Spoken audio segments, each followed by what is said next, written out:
ओम नमो नारायण। ओम नमो भगवते वासुदेवाय। वो कौन सा सिद्धांत है जहां से या जिससे किसी का ब्रेन वॉश हो जाता है? वो ऐसा कौन सा सिद्धांत है जिससे कोई भी आपके वशीभूत हो जाता है और आप किसी को भी वशीकरण कर लेते हैं? वो सिद्धांत जिसको आज का क्वांटम फिजिक्स और क्वांटम थ्योरी व्याख्यायित करती है, वो कौन सा सिद्धांत है जिससे हम गिनतियों के पार चले जाते हैं और जहाँ सारे लॉजिक्स खत्म हो जाते हैं और सब कुछ इलॉजिकल हो जाता है और फिर हम चमत्कार नाम की संज्ञा दे देते हैं। ये तो चमत्कार है, कहीं ना कहीं उसके पीछे कोई साइंस तो होगी। वो कौन सा सिद्धांत है? महर्षि कणाद ने इस सिद्धांत को कहाँ से उठाया था और उसको कैसे एक्सप्लेन किया था, और वो क्या सिद्धांत रहा या वो क्या था जिसको समझ करके पंडितों ने पूरे समाज से अपने आप को अलग रख करके दूरी बना ली थी, और जिसको समाज ने सही से समझने के स्थान पर उसको समझाने की पंडितों ने समाज से दूरी क्यों बनाई, उसके स्थान पर समाज ने एक कुरीति का जन्म कर दिया और वो था छुआछूत। ऐसा क्या था कि पंडितों ने अपने आप को कुछ अलग समाज से रखा? तंत्र शास्त्र में शिव ने पार्वती से ऐसा क्या कहा जिससे कोई भी अपरिमित शक्तियों का, अनलिमिटेड पावर का स्वामी बन जाता है?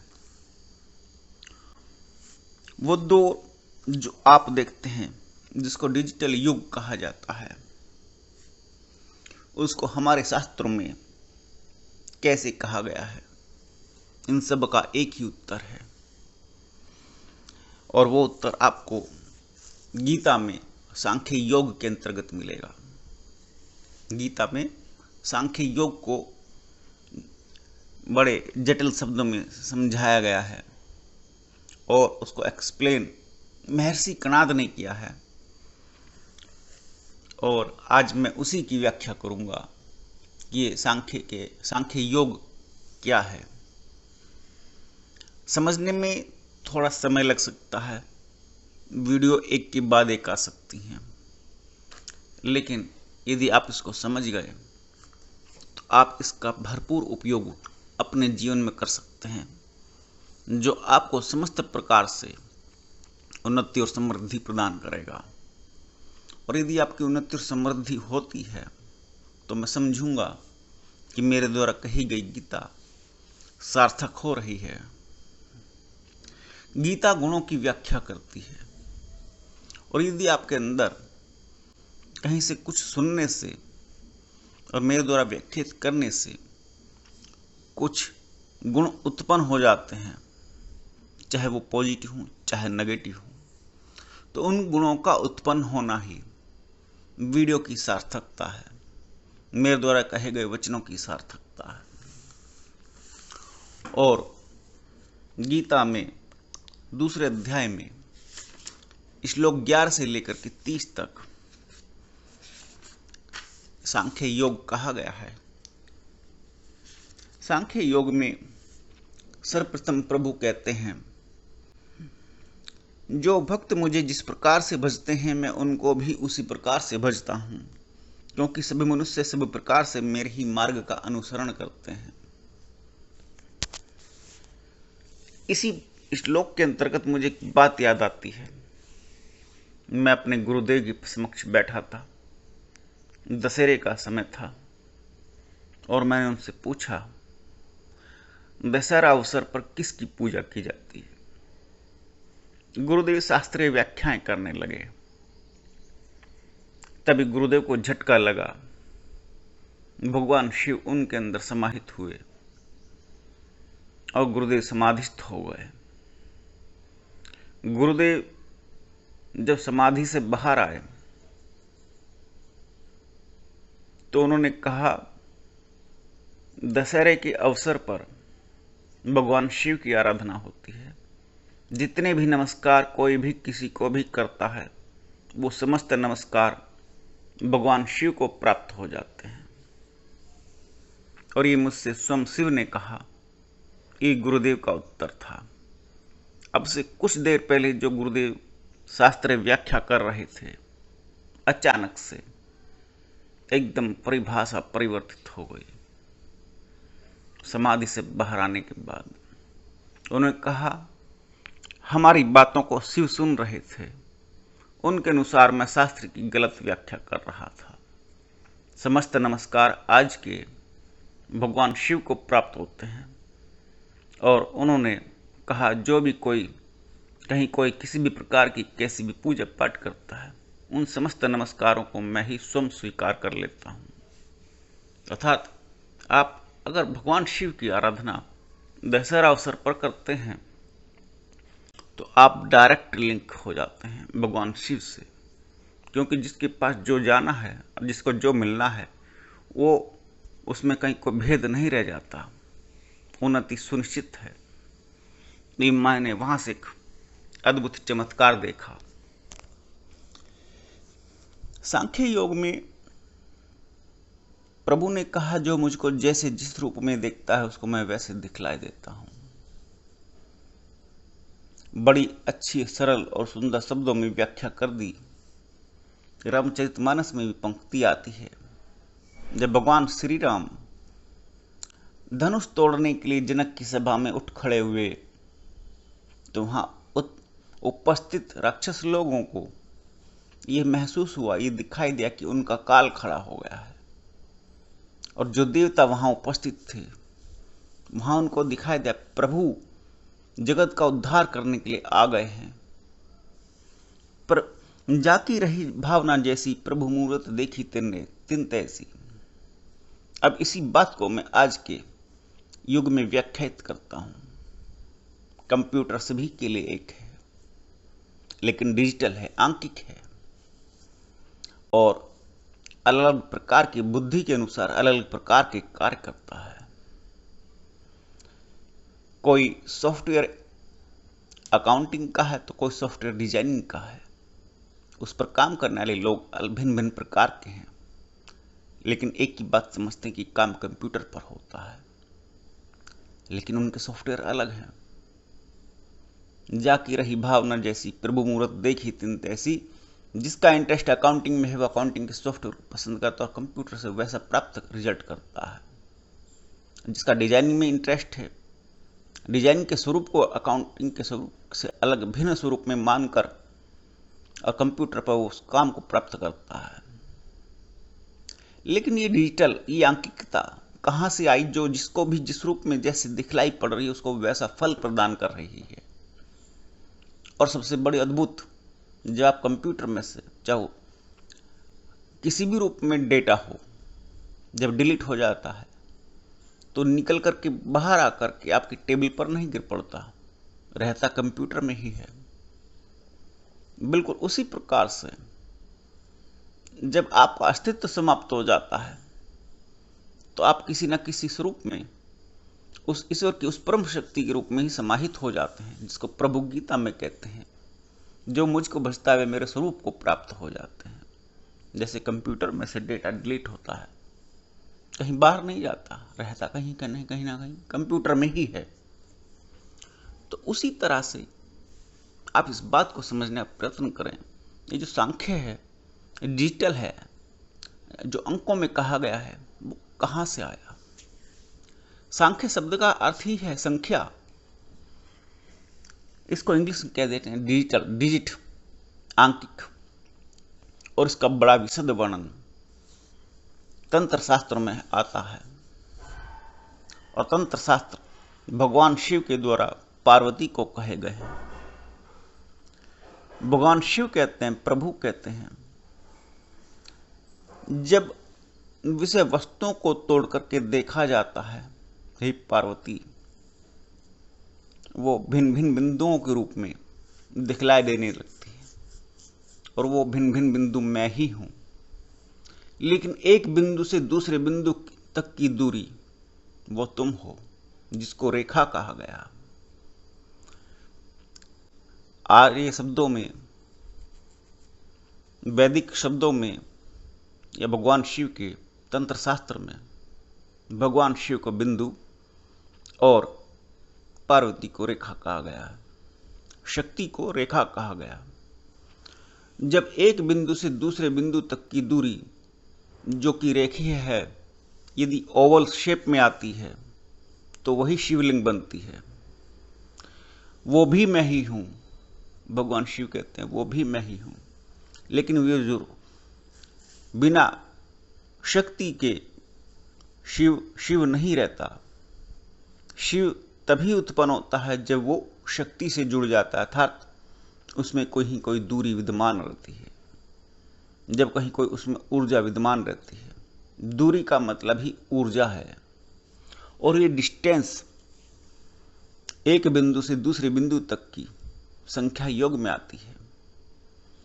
मेरे मुख से निकली हुई बातें आप तक जो पहुंच रही हैं वो तरंगों के माध्यम से आप तक पहुंच रही हैं, और वो तरंगें बिंदुओं के रूप में आप फिजिक्स में काउंट कर सकते हैं, हर्ट्ज में, आवृत्ति में, फ्रीक्वेंसी में।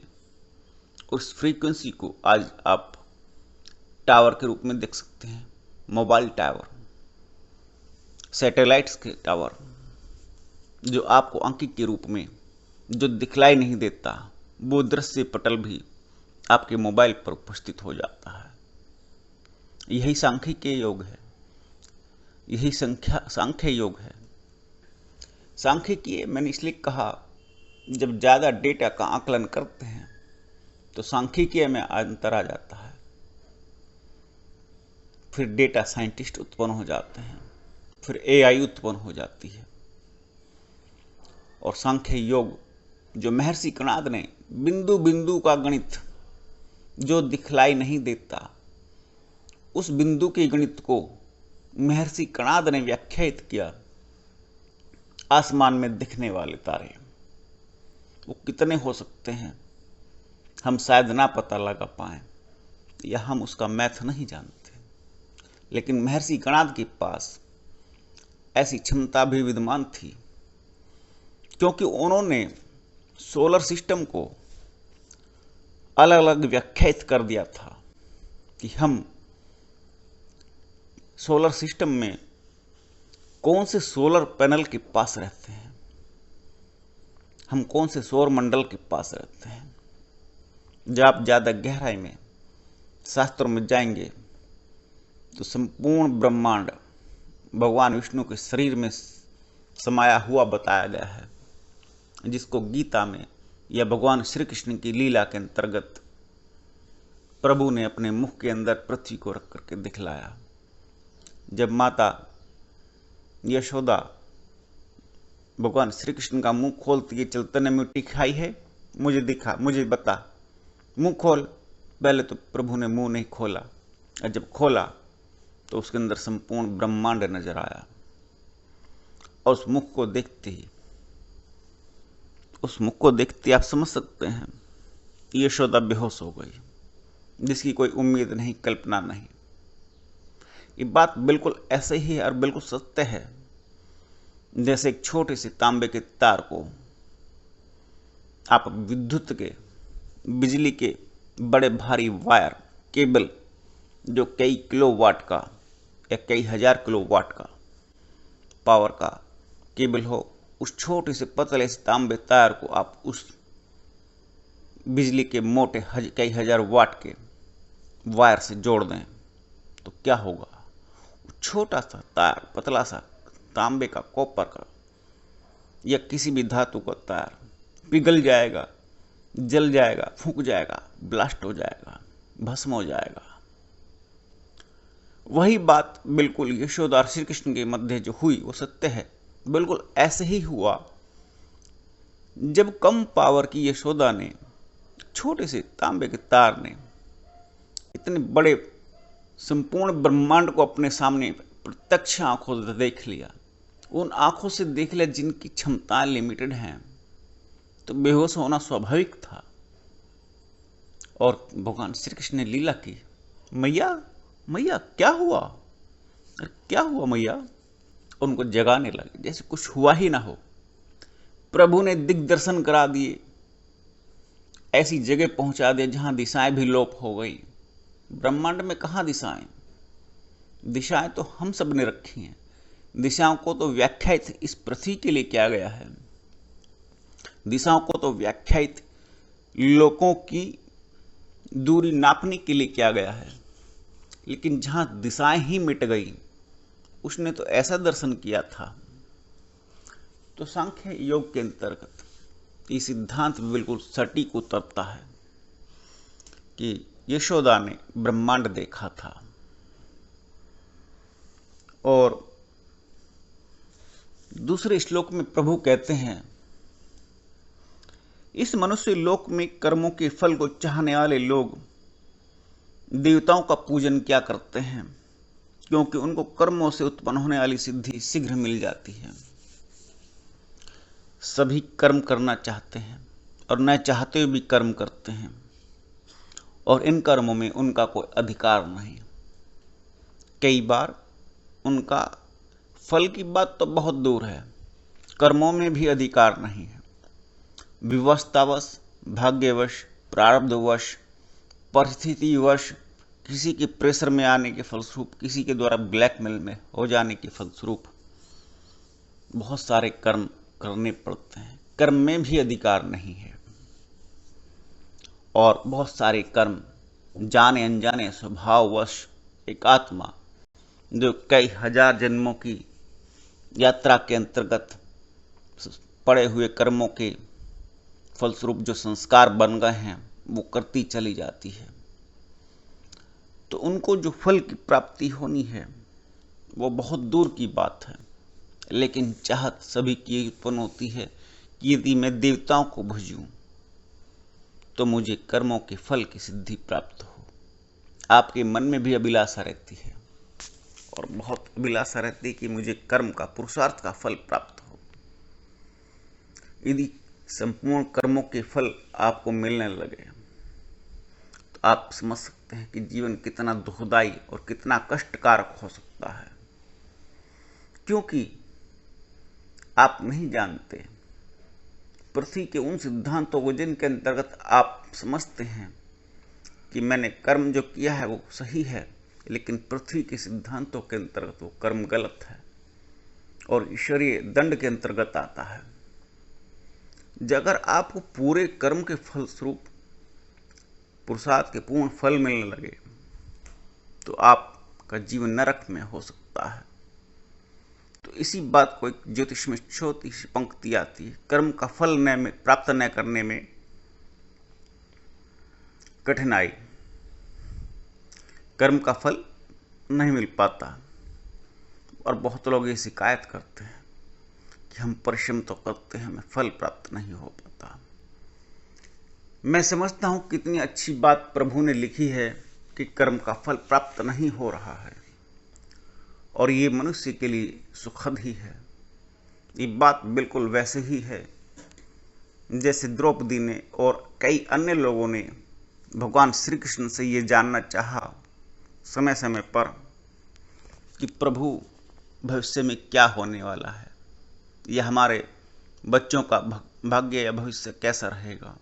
क्योंकि युद्ध भी उत्पन्न होने वाला था, युद्ध होने वाला था। उससे पहले सभी के मन में आशंकाएं विद्यमान थी। प्रभु सभी को, भगवान श्री कृष्ण सभी को एक ही बात कहा करते थे, संतान का भाग्य जानना या भविष्य जानना माता पिता के लिए हितकारक नहीं होता, इसलिए नहीं जानना चाहिए। और उन्होंने बड़ी उत्तम बात बड़े सरल शब्दों में कह दी। मनुष्य को भूत और भविष्य दोनों से मुक्त कर दिया, और वो बात उन्होंने गीता में कही। संपूर्ण गीता यही कहती है कि आप वर्तमान में जियो। यदि आप सांख्य योग में आगे बढ़ेंगे, जो कि जटिल होता जाएगा, सांख्य योग में लॉजिक्स और इलॉजिक्स, जो तार्किक है और अतार्किक है, उसके पार जब व्याख्याएं जाती हैं तब समझने में थोड़ी कठिनाई होती है। लेकिन आपके मन में जिज्ञासा उत्पन्न हो जाएगी कि मैं भी ध्यान करूं मैं भी लॉजिक्स के पार जाऊं, मैं भी उन चमत्कारों को देखूं जहां प्रभु ने सांख्य योग में इतना बल प्रदान कर दिया कि मैं भी कुछ प्राप्त कर सकता हूं जो मेरे मन में है। और ये प्रेरणा ही आपको नेक्स्ट वीडियो तक लेकर के जाएगी। मैं कोशिश करूंगा आगे जो जटिलता है उसको सरल शब्दों में कहूं। आज के लिए इतना ही। ओम नमो नारायण। ओम नमो भगवते वासुदेवाय।